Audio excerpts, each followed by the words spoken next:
fuck's he bailing out on this fucking show for? I don't know. Well, all right. Didn't he fucking hear what Joey Styles had to fucking say at the very beginning of it? The fuck? Out of all the goddamn shows for this dude to fucking bail out on, he bails out on the one show where Joey Styles says, "This is one show you don't want to miss." Right. right at the, I mean, he said at the very beginning of the show. And as we're coming on the air, we just found out Aaron's not going to be joining us, and that's why Chad said what he said there here on Reliving the Extreme this week. Aaron's doing that as spite.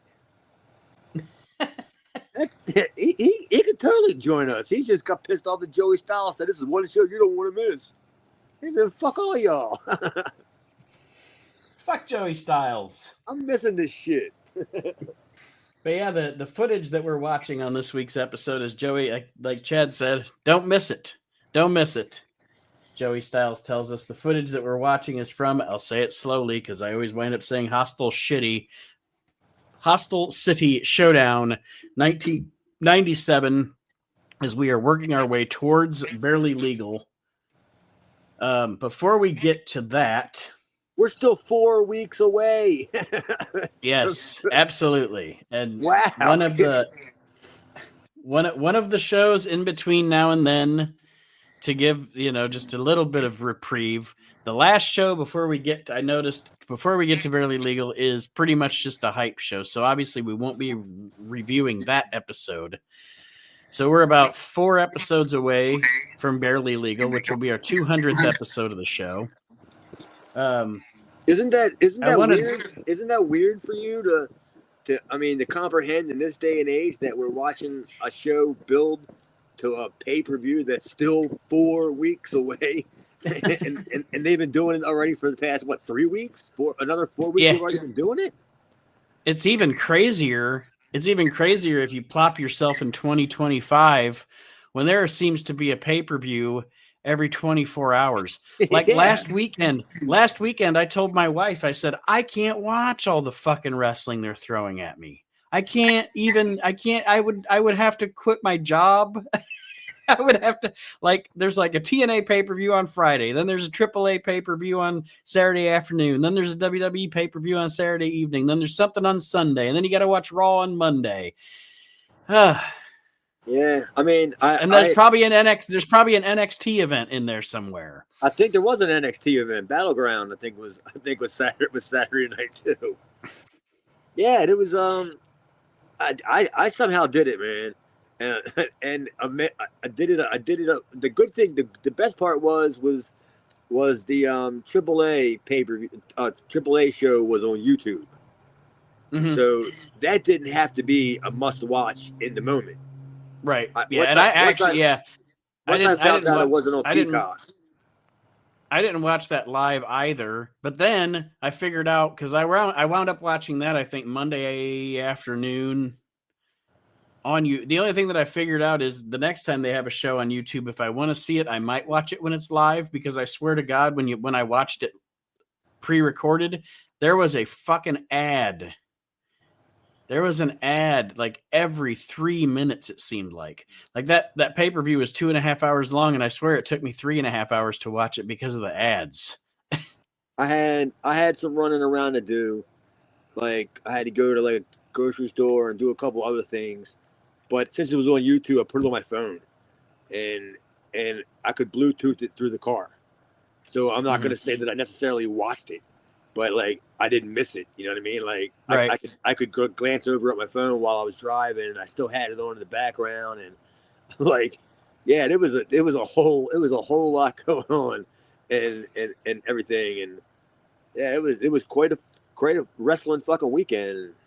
Hey, guess who's interested in buying some of my DVDs? This is crazy. Who's that? The dude sent me a text yesterday. Mark Jindrak. Oh, the old WCW guy? Yeah, he sent me a text yesterday, asked me if you had any I guess he said nitros or I guess whatever the B shows were from whatever years he asked for, because he said he used to work there, and I looked at the guy's name and it said Mark Jindrak, and I said, yeah, I got all your job stuff. And I gotta say one thing I always said about that dude. for his height, for his size, he had one of the best vertical leaps I have ever seen. He had an awesome vertical leap. I don't know a whole hell of a lot else about him that stuck out in my mind, but for his size, he had a hell of a vertical leap.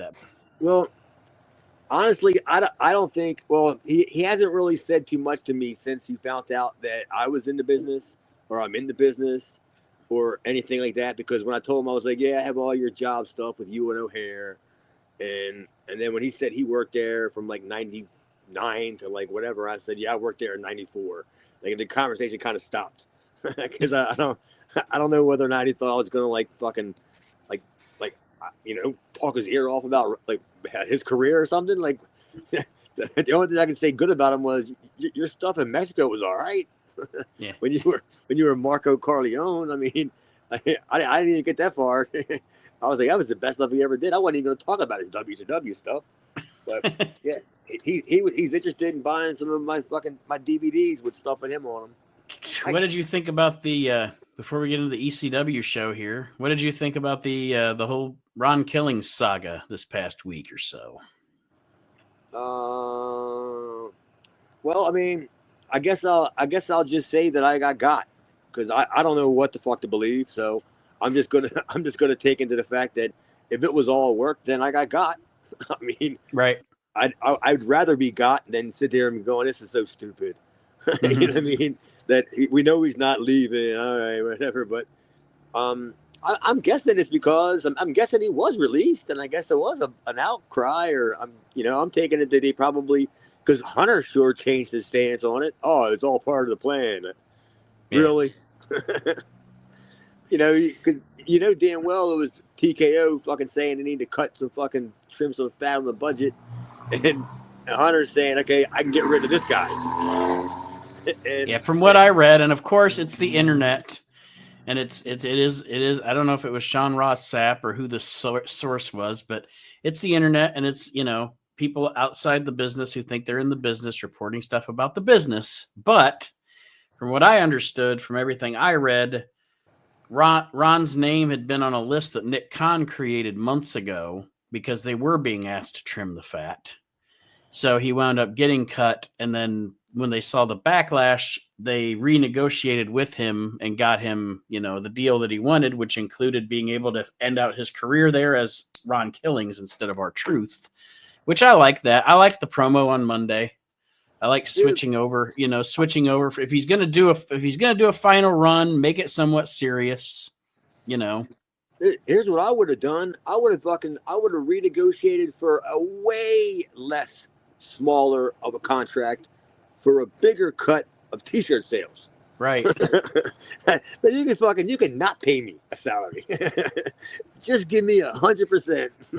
Excuse the pun. Yeah, excuse the pun, but I'll make a Killings on that.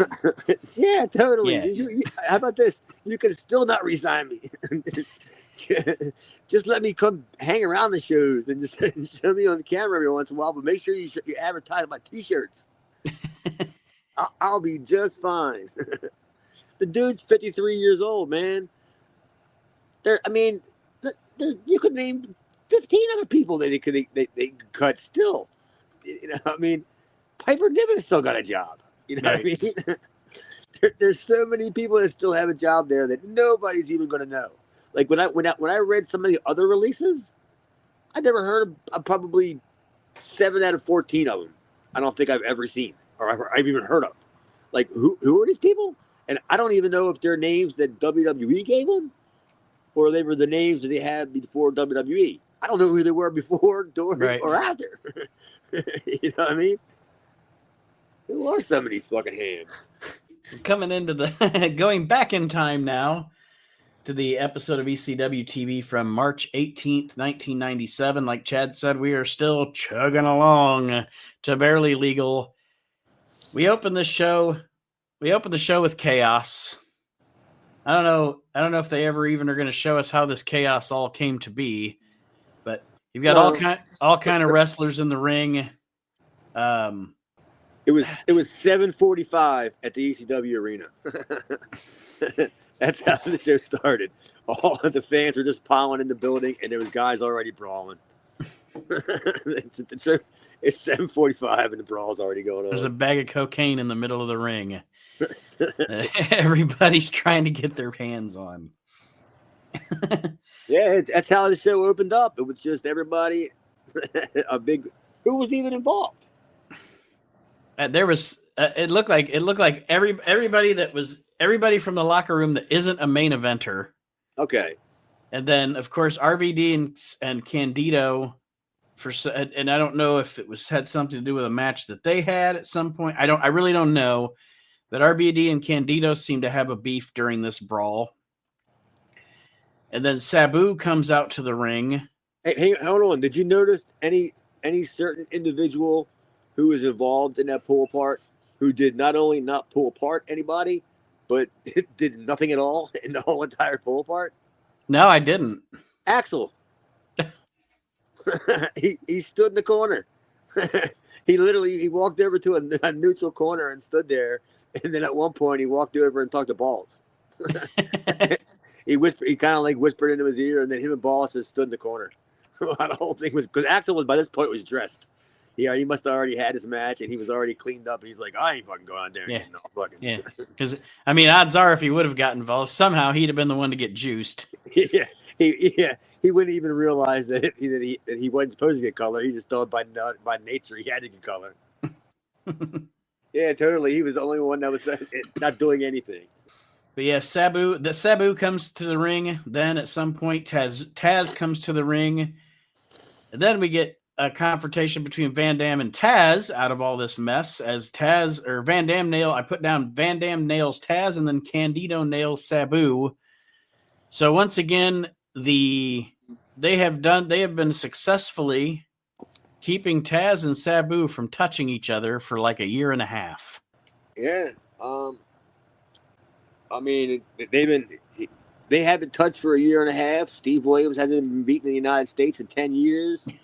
I mean, they know how to date their stuff in that ECW, don't they? Yeah. Jesus Christ. Chad Austin still ain't here. Everything that's going on here. I mean, this is the way to do it, right? I mean, I'm guessing this is the way to do it. Anticipation. It's anticipation. 4 weeks away. You're still 4 weeks away from the show, and they've been doing this for a month already prior, where they haven't touched, and there's been so many close calls, and everything else. And I guess this is the way to do it. And this is a question. It's actually this might seem like a silly question, but it just interested me, and with you being a little older than me and a fan of, because and from 1980, if you think about from the beginning, 1984 to 87. So in 84, when Hogan becomes the man in the WWF, I'm 6 years old. By the time WrestleMania 3 comes around, I'm 9 years old. So I'm watching as a kid, which is totally different than watching as an adult. But so my question, I'm getting to my point, with the anticipation of Taz and Sabu, you being probably at least an early 20s adult, I assume, during the time of WrestleMania. At WrestleMania 1? 1 through 3. No, get the fuck out of here. So what was how old do you think I am? What was your age at that time? In WrestleMania 1, I think I was 13. Okay. Right? All right. So do you remember any better than I do? Finally, my question: from the beginning of Hulkamania to when they finally clash at WrestleMania 3, do you remember there being any anticipation? Anybody talking about when are they eventually going to do Hogan and Andre? No. No. No. Yeah, that was my question, because Sabu and Taz made me think of that. Because at the time, again, I'm just a little kid. I'm just watching Hulk Hogan, Hulkamania on TV.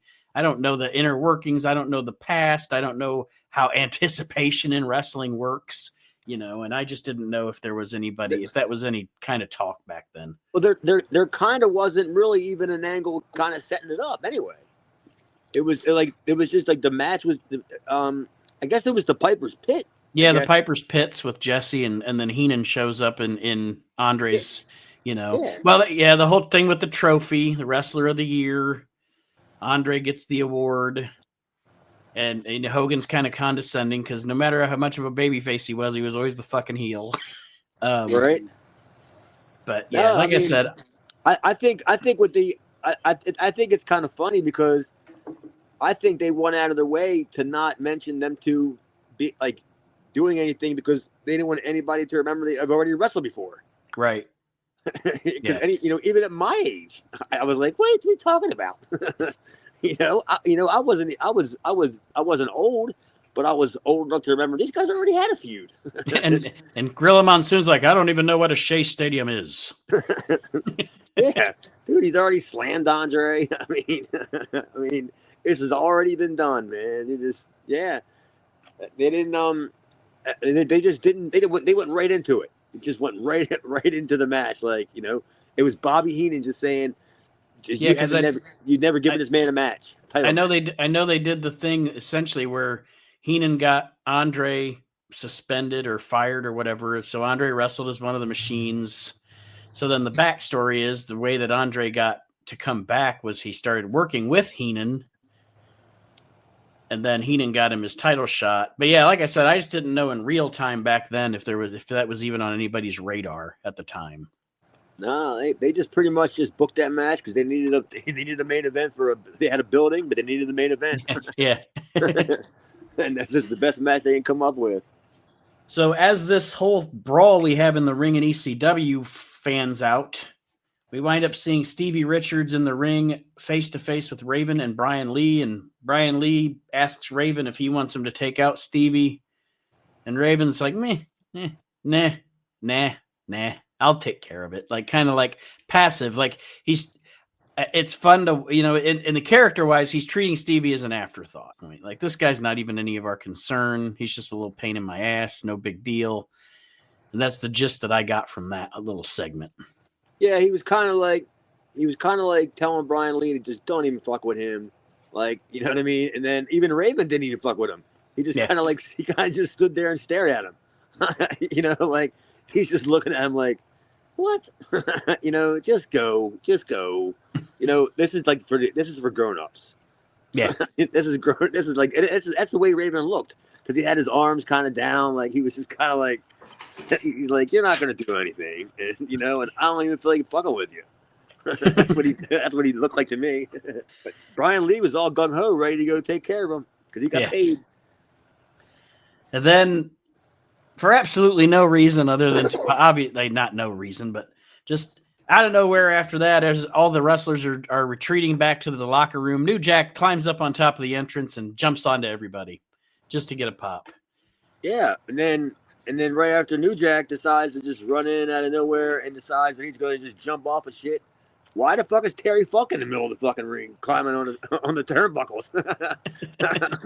I'm like, where? I'm looking at my notes going, RVD Taz, Terry Funk. Like, Terry Funk runs in just to do a moonsault. That's what he did. Yeah. That's what he ran into the whole freckers just to do a moonsault. And it's Terry, so he was like, I want to go out there and do a fucking moonsault. You know what? It's kind of crazy to me is the fact that Joey Styles was putting over the fact that, like, he's 53, like, and he's doing. I'm 52. I can still do a fucking moonsault, like, with no problem. Like, you know what I mean? I can still do a shooting star press with no problem. I can still do the 1.5 with no problem. And I'm just like 1 year younger than Terry Funk. Are you trying to tell me that in the next not in the next 6 months, I'm going to be so broken down like Terry Funk that for me to even get up on the top rope and do a moonsault, people are going to be applauding me? Like, I'm thinking, like, 53 ain't that fucking bad. Oh. So the next thing, like Chad said on this that we have is it's a match between Rob Van Dam and Taz. And the match itself was, it was good. It was pretty standard. I did like the finish I like the idea of the long Taz mission of RVD. He tried every angle, every way, every possible way that he could to get out of that Taz mission. and he didn't just have the get to the ropes and then he pulls him back. I mean, RVD at one point he's got like his legs up in the air and he's all stretched out and he's trying to like hit and like nip up out of the Taz mission. And just I thought it was a cool way, you know, for Taz to still win but keep RVD strong. They just did the same fucking thing Saturday with the Uso dude and Gunther. Yeah. It did, you know what I mean? Yeah, it's ironic. You're right. It's ironic. They did. they put that because I mean that's a great like way of you're kind of killing two birds with one stone. I mean you're keeping the babyface strong as he's not giving up because the referee's checking his arms. You know, I mean he's not going out, but he's trying to get to the ropes. The dude pulls him back to the middle again. You know, and then he does the deal like you said with the legs. And then they do the buckle spot where you try to push off the buckle, and then you know what I mean. Like it's a great way to keep both features strong. Because I like the way I'm not too sure that like Taz. I don't know if I didn't really catch it the way Taz did it as the way like Gunther did it. Is that Gunther was always adjusting it or reapplying it.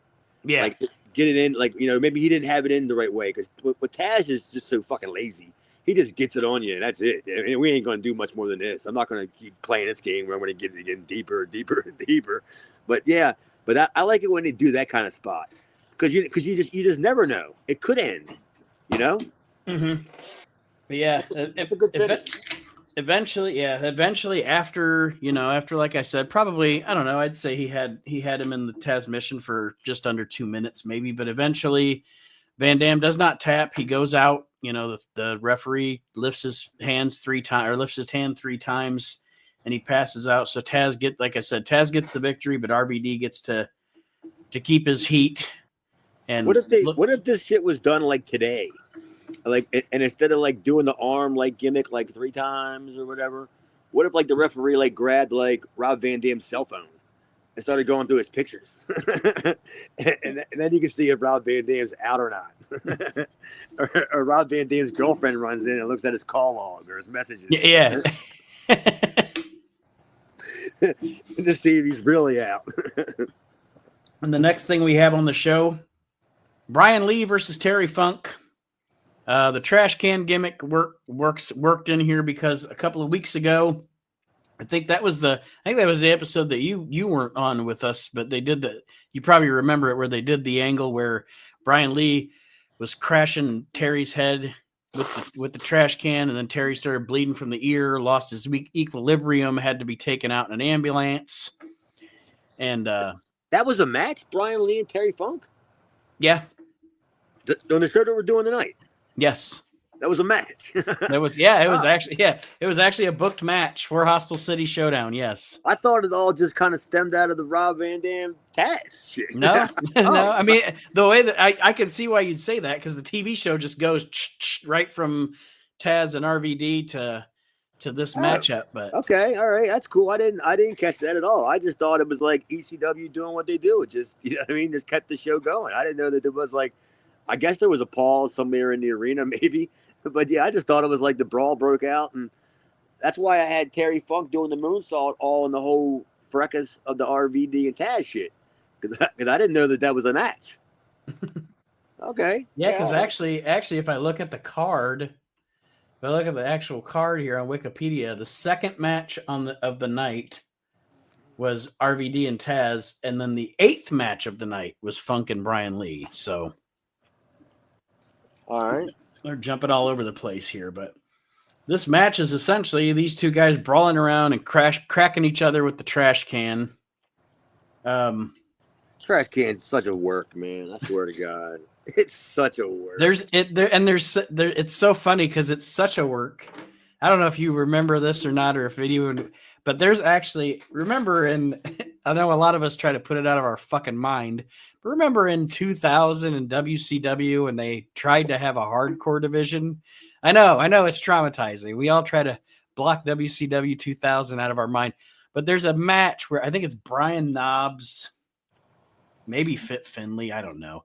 But Brian Knobbs is like cracking the shit out of Fit Finley with a trash can. And on commentary, Tony Schiavone, who obviously at this point doesn't give a fuck. Tony Schiavone says, Tony Schiavone says the aluminum trash can, obviously, it actually just makes a lot of noise. It doesn't really hurt that much. Like, he doesn't even putting it over. Like, he just makes a lot of noise. It doesn't really hurt that much. Dude, I laugh at it all the fucking time because it still gets that fucking pop. Like, it still gets some kind of pop like it's something.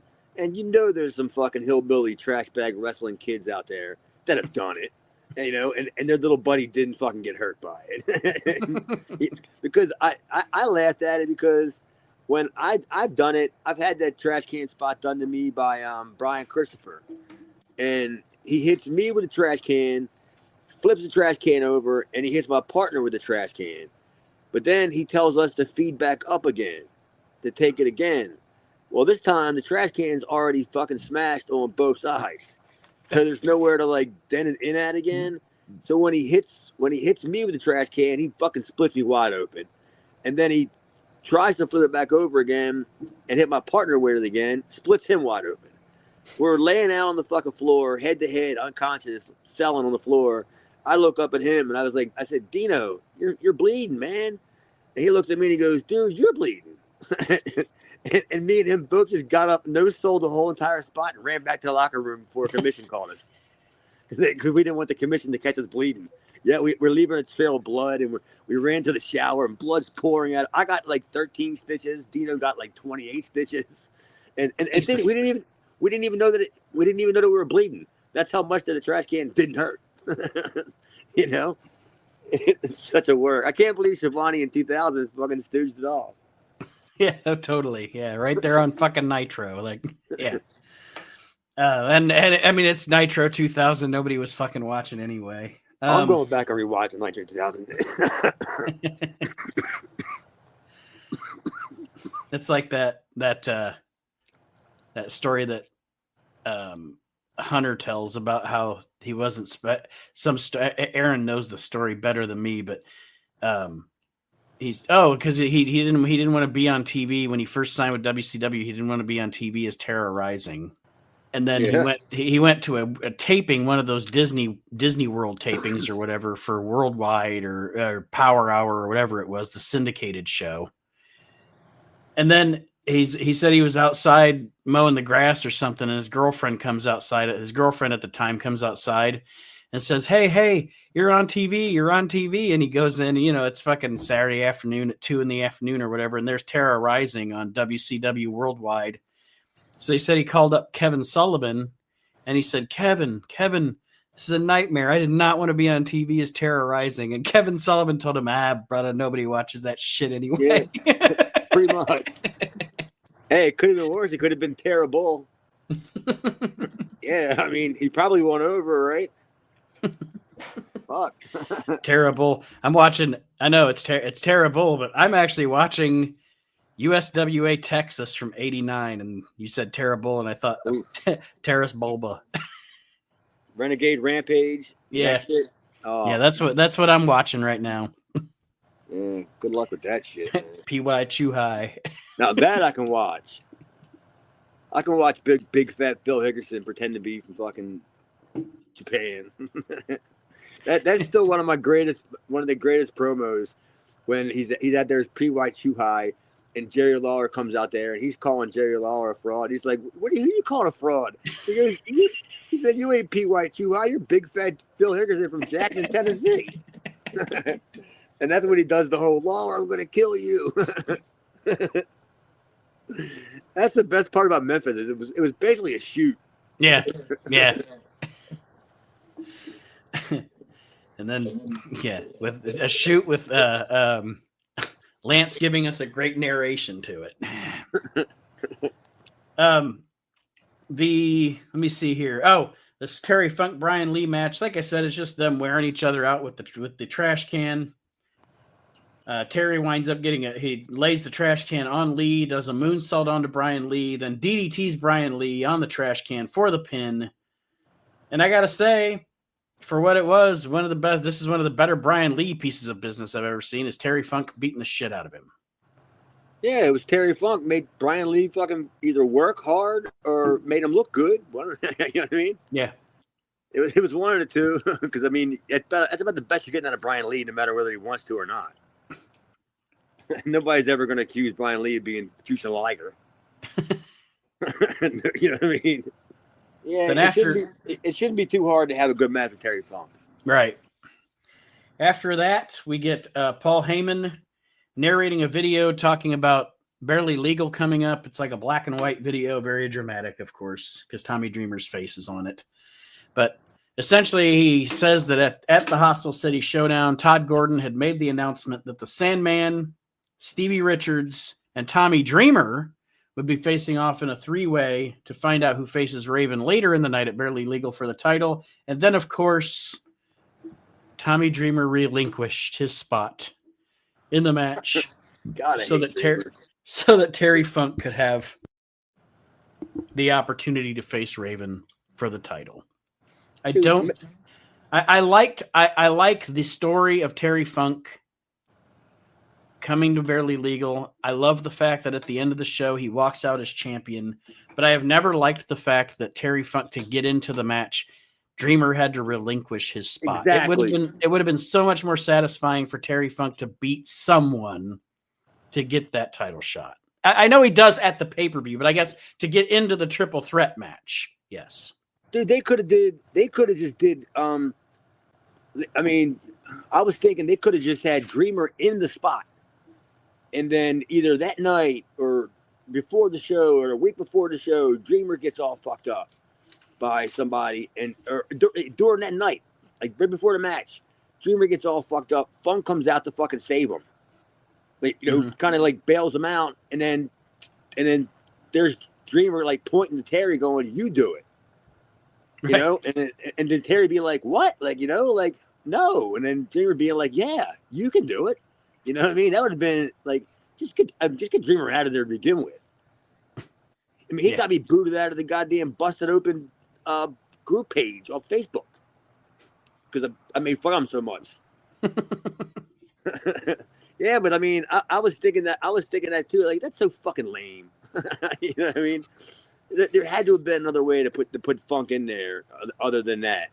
Other than all this build that they've done with Terry since he's come back, and Dreamer has to make it about himself. I don't know. That's just the way I feel about it. I feel like Dreamer made it about himself. Call me Dreamer, man. I'm so awesome. I gave up my chance at the championship. Yeah. It was my dream. It was my dream to do it, but no, you go ahead and do it, you old man.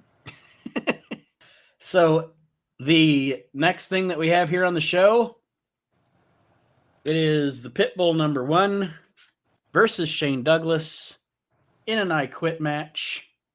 Oh my God. I was right when they announced that this was an I Quit match, I didn't remember the finish. And I kind of knew what the finish was going to be. There's no way that Shane was quit. I knew it. I just kind of knew that. I was like, how are they going to fucking get Gary to fucking give up? I don't remember the finish for this, kind of thing. I'm just like, I know he's a quitter, so I can see a million ways for him to quit. The only thing he doesn't quit is fucking steroids. But I was thinking, like, I wonder how he did this. And then when I got to the finish, I was like, oh, all right. This is one where I'm not a big fan of the Pitbull, but this match is one of those matches where tell me if you disagree with me, but with what this story has been from the very beginning between Shane Douglas and Gary Wolf, with the Halo thing and him mocking him for being a cripple and blah blah blah blah blah. As far as a wrestling angle goes, is the finish of this not what should have happened? Like, shouldn't this babyface at least get some revenge? You know what I mean? Like, it's like watching Triple H from 2002 to 2007. It's like Triple H just beating everybody from WCW and ECW, never getting his comeuppance unless he loses to Shawn Michaels. And that's what this feels like with Shane Douglas. It's like Shane Douglas should lose this match. Yeah, it's kind of like what I just said. Like, I don't see Shane like quitting. I don't, you know what I mean? Because the only thing I could have made out of this was like Francine would have gave up for Shane. That would be the only thing that I could have like made. I'm like, dude, you know, I'm like, who gives a fuck? It's the fucking Gary Wolf. Nobody's gonna care Right. if he loses. Let the ECW crowd get the pop, you know, Yeah. for him to beat Shane after everything he's been through, and then move the fuck on. They still had to use Anthony to get the angle over, get the match over. They still had to involve Pitbull number 2. It's just weird at this time because you have Douglas feuding with the Pitbulls, and the Pitbulls as an entire team can't get any heat on him. And then he's also feuding with Rick Rude, who there's no chance he's ever going to wrestle because Rick Rude can't wrestle because of the fucking insurance thing. Like, Shane's just got so much going on here, it doesn't make any sense, honestly. Yeah, the only one that makes sense is like Pitbull number 2, and yet he ain't never worked it. Yeah. He's working everybody but. And even when he does have a match against them, it's always a brawl. You know what I mean? Something happens in them, you know, and then like neither one of them lose the match, or if they do lose the match, it ain't because Shane beat fucking Anthony. It's because 2 other guys beat him, kind of thing. So you would think Anthony would have a problem with Brian Lee at this point, or somebody else. Something, yeah. And you're starting to get like. You're starting to add too much water to the Kool-Aid. It ain't tasting like Kool-Aid anymore. Yeah, they pick up this match in progress, and as they go on, Francine, Bob Ortiz obviously has the ring bell at ringside. Francine takes him out, steals the hammer, the ring bell hammer from Bob. She gives it to Shane Douglas, who hits Pitbull number 1 in the back of the neck. As this is all going on, of course, Joey makes a big deal about that's where the injury was, et cetera, as he should. As this is going on, Francine's loosening the ropes, and Joey's like, "What? Why is this conniving bitch loosening the ropes? What is going on?" He doesn't call her conniving bitch, but he calls her conniving shrew or something like that. I think he called her a conniving shrew, I believe was the funny part was that Francine was on the ring crew. Really? She should have known how to take that ring apart. She had to put it up. Douglas puts Pitbull 1 in a full Nelson. Then he does the throw him into the ropes neck spot. So Gary Wolf's neck is caught in between the top and middle rope. Pitbull 2 comes out to... That doesn't make sense to begin with, because with Francine loosening the rope, you're already fucking killing the spot. Right. You're making the ropes loose. Why are you making it easier on this man? But at the same time, the ropes are probably so tight, you would have killed him by having him get his neck caught in the ropes. If they could have done the spot with the ropes being tight, you would have killed him. But then, so they just killed the angle by loosening the ropes. It looked like Tony Danza in Taxi boxing ring. Like the ropes are all sagging and everything. And I'm like, dude, his feet are on the floor. They could just put a chair up behind him and have him sit there while he's tied up in the fucking rope. He was like barely dangling in it. I was like, get out of here, man. Pitbull 2 comes out to try to help Pitbull 1, but Brian Lee and Chris Candido come out as they're beating down Pitbull 2. I don't know. This is kind of stupid. Shane Douglas is like, you know, you're hanging in the ropes. But we're going to cripple your friend if you don't say I quit. First of all, shouldn't his neck being in the ropes just be enough reason for him to quit, seeing as he just got out of a fucking halo? Secondly, why does ECW, I wonder this, and it keeps coming into my mind, as big of a badass as Anthony Durante looks like, why does ECW continually not let him act like a badass? You know what I'm saying? Like, I don't know. It just he's always getting punked out and losing and everything. And I mean, he looks like the bad motherfucker. Why wouldn't you book him like a bad motherfucker? I don't know. Dude, just my. You know what they could have done that would have been cool, if they would have if Francine, when she loosened the rope so they tied Gary into it, they could have held fucking Anthony back while he while he was tied into the ropes. And every single time she went and tightened it, Shane could have been saying, "You give up now?" You know what I mean? And have Anthony watch that shit, and like make him like throw the towel in, or or something happened to stop it. But that would have been cool, just to watch Francine while he's standing in the Tony Danza boxing ring robes. And then she goes back and just starts retightening it and shit. Dude, I'd be like, get the fuck out of here! You're gonna kill this fucking guy. Or you could have just been like me and be like, I don't give a fuck. So you're gonna kill a pit bull. Yeah, the gist of this: Pitbull 1 quits. So he wins. He wins here. He loses the I Quit match, and then once again loaded into an ambulance. He didn't quit. He didn't quit, did he? Yeah. He said he did. He quit because he quit because he was hurt. He was quit because of Anthony, right? Yeah, that's why I said it was so convoluted. Like that's the reason that he gave up. It's okay. You can kill me in these ropes, but don't hurt my gigantic friend who looks like he should be able to defend himself. It was all really silly. Yeah, right. He would go off on a roid rage and kill everybody if he wanted to. Yet you're gonna fucking break my neck again. How the hell did Gary Wolf get cleared to wrestle? It's just 2 weeks ago he was out there in a halo and shit. Like, where was the Bobby Heenan neck brace? Yeah. Something. Now that I think about it, I would have just broke Gary's neck. even if Anthony would have said, say we're gonna beat him up if you don't quit, and then Anthony would have said, I'll throw in a towel or whatever, I would have just still broke his neck. Just fuck it. No, nobody's gonna care. I'll get a bigger pop. The next thing we see on the show after this, and I know I always joke about it, but I can't help it. So Joey Styles is with Rick Rude, who obviously is in the mask.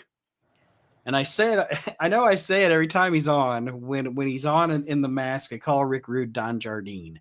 And the reason I do it is because there's an episode of TNT, Tuesday Night Titans, that the spoiler is on, where Vince McMahon interviews him, and he's in his mask, and he's wearing like an awkward sweater.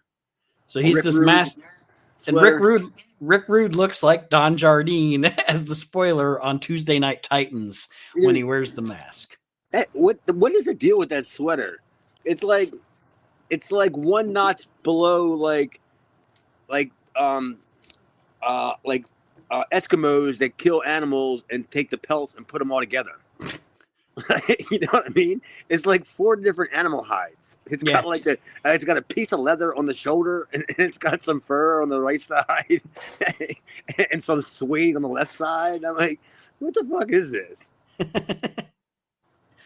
Yeah, Gorgeous George's wife made it for him or something. Dude, that was a terrible sweater, man. Totally. Even in '97. It was a gift from Arnold Skolin's wife. So as long as they didn't say that Mr. Wrestling 2's wife made it. that was out of the Olivia collection, out of the leftovers. If it was a gift from Mr. Wrestling 2's wife, then when he gets in the ring, he'd have to be in his tighty whities. Yeah, pretty much. He has a $10,000 robe and an $8 pair of Fruit of the Looms. But yeah, it's Joey interviews the masked man, who's obviously a Rick Rude, throws some shade at Shane Douglas. So what is the real reason why Rude's got the mask on? I actually don't know, because he's still under contract. Is that what it is?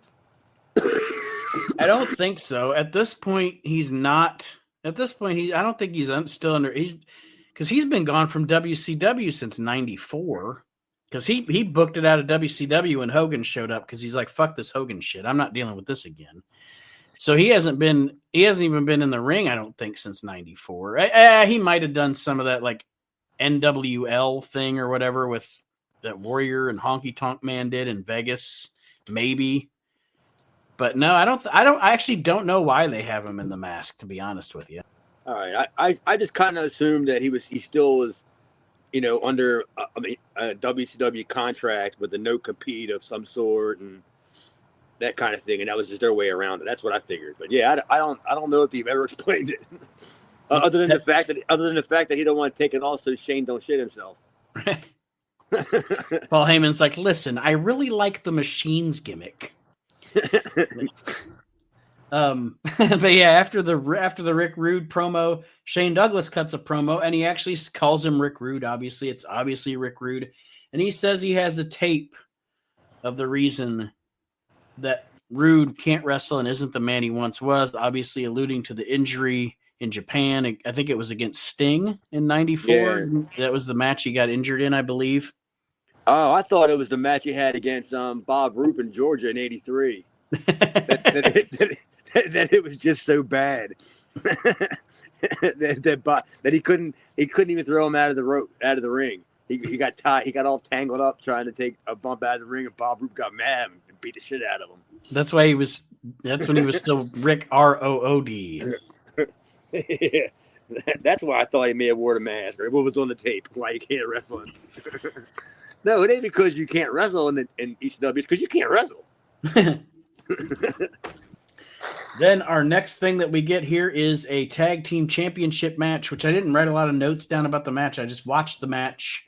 It is the Eliminators defending the titles against the Dudleys. No way. You're joking, right?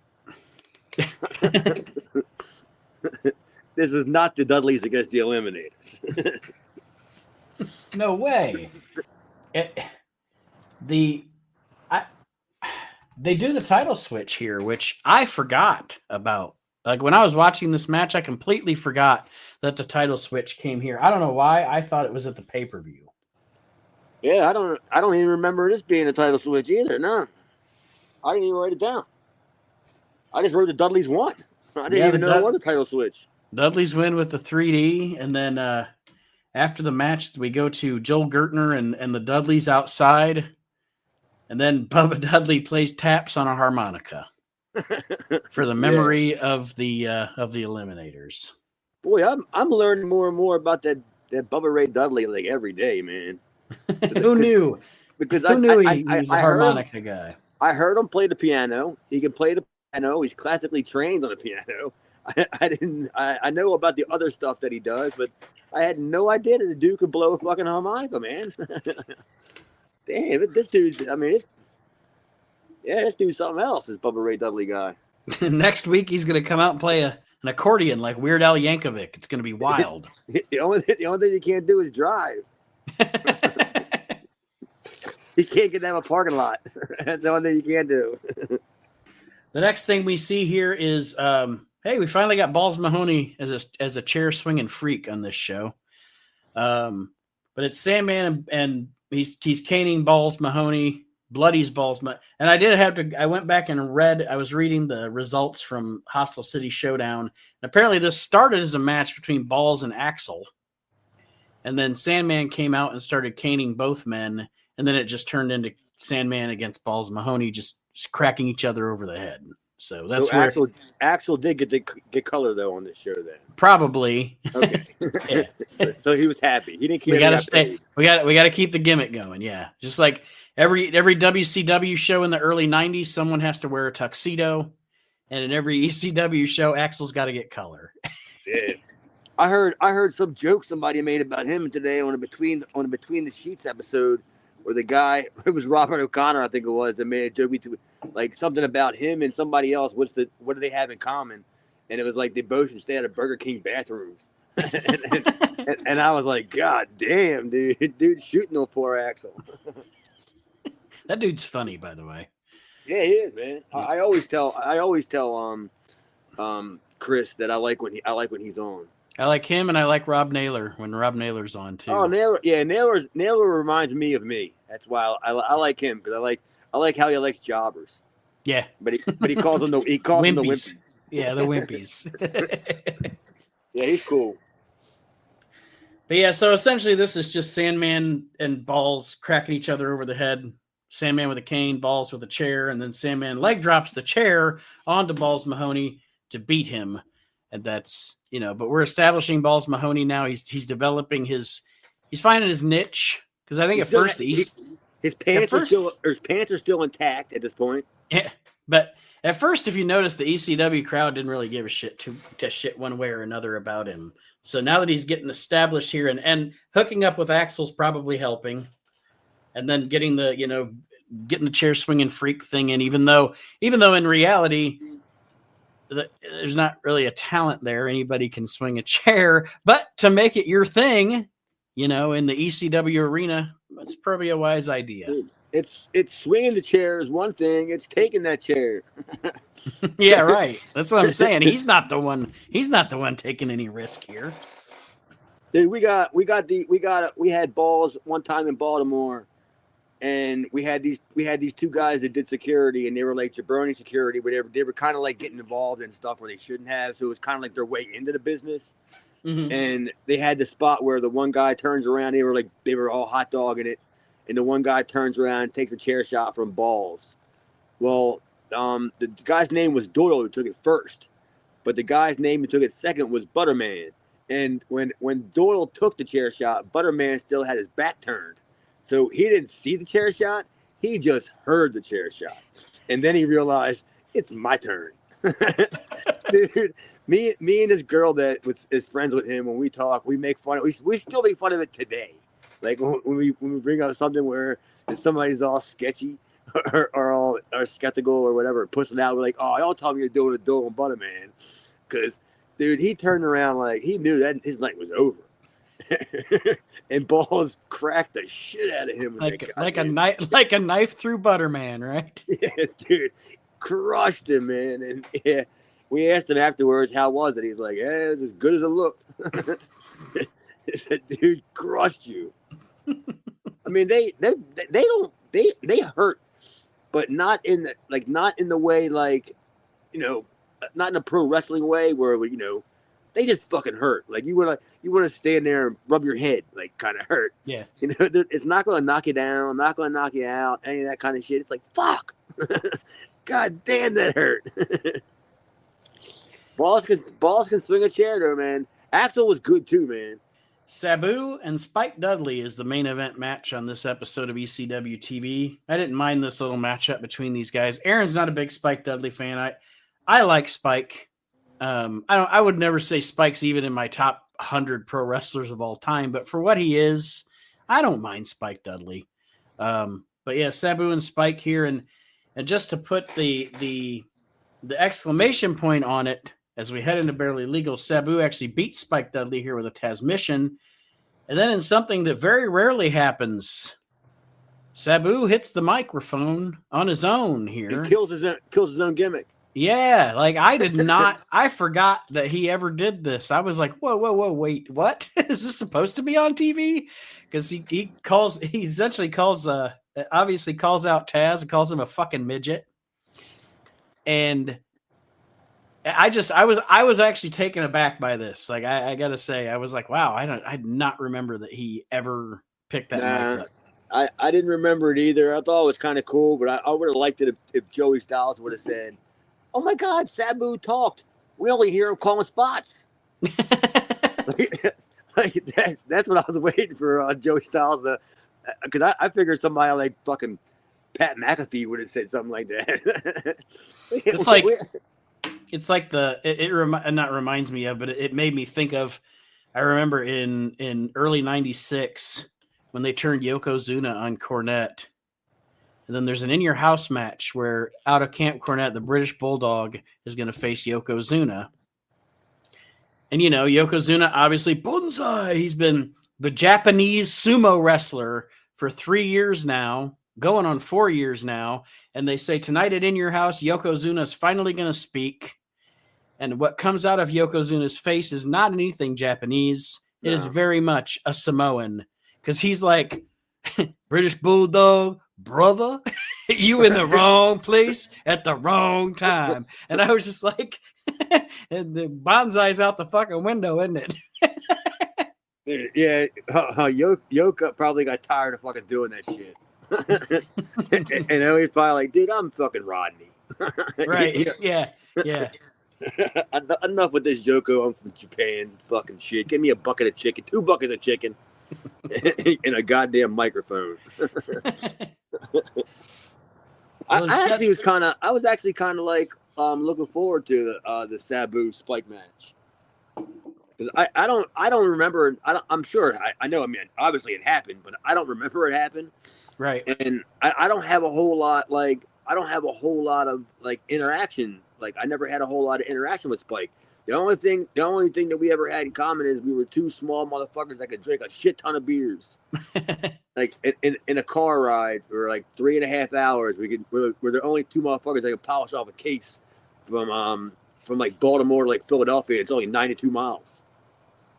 that's the only thing we have in common, I think. Because the dude never talked much. Like he never talked. Like he never really, like he wasn't like a wrestler. It was like that was his job, like kind of thing. Mm-hmm. You know? That was like, it was always weird to me. Like, what is he doing here? It didn't seem like he liked it. You know, like he didn't seem like he like knew anything about wrestling.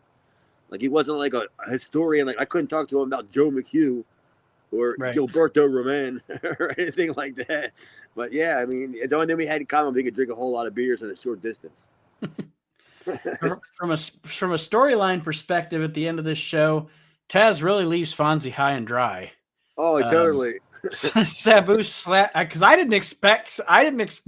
There was a lot at the end of this episode I didn't expect. I didn't expect Sabu to talk, and I did not expect Fonzie to go through that table. I figured Taz would come out and save Fonzie before Sabu, just because Sabu slaps Fonzie, because Fonzie comes out, talks shit to Sabu. Sabu slaps him across the face, knocks him outside the ring, lays him out on a table. And at this point, I thought, oh, here comes Taz to save Fonzie. Nope. Fonzie goes through the fucking table. And then Taz comes out. Yeah, right. It was it was a whole lot going on there, man. Yeah, you're right, because it was like a whole lot of stuff you didn't expect. Yeah. And then, of course, at the end, everybody comes out to make sure Taz and Sabu cannot fight each other. So apparently it's okay for Sabu to beat the shit out of Fonzie, but not to fight with Taz. Can't touch Taz until the pay-per-view, but you can do whatever the fuck you want to Fonzie. if you can get a hold of him, man, and he's all yours. Because I wouldn't even be surprised if Fonzie didn't even know about that table spot. Like, because I bet you that Fonzie would have weaseled his way out of taking that shit.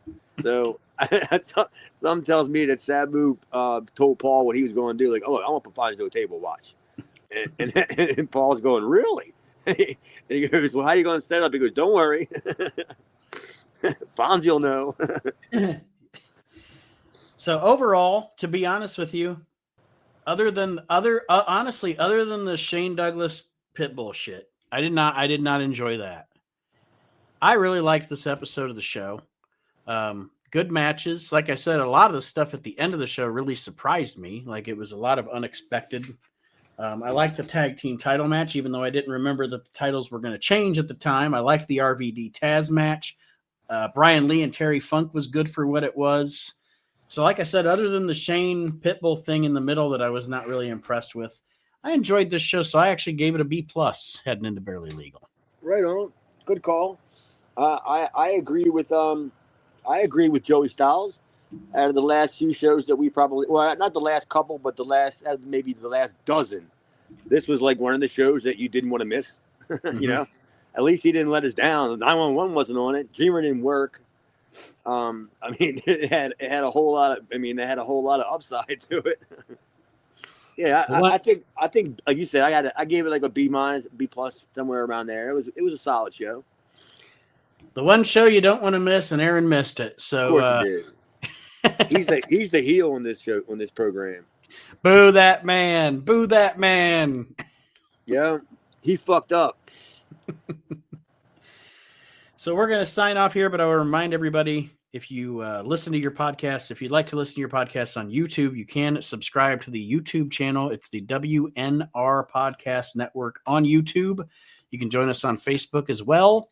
Chad, anything coming up? Anything you want to plug before we sign off for the show? I want to know what you got coming up. What are you on now on Clashes on the We Can't Wrestle thing? Oh, We Can't Wrestle. The most recent one is the Clash of the Champions 13.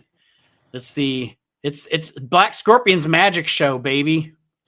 Oh yeah, is that the one that's up now or is coming out? Yeah, that's the one that's up now. Yeah. I'll be listening to that tonight. That's about all I got going on. I don't have anything else going on. All right. Other than that, I'll be at the Get and Go in Clinton about another 6 times tomorrow.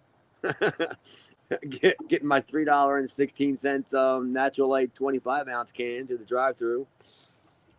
That's about where I'll be at. If you're in Clinton, Tennessee, and you want to see me go to the fucking Get and Go, I'll be there eventually.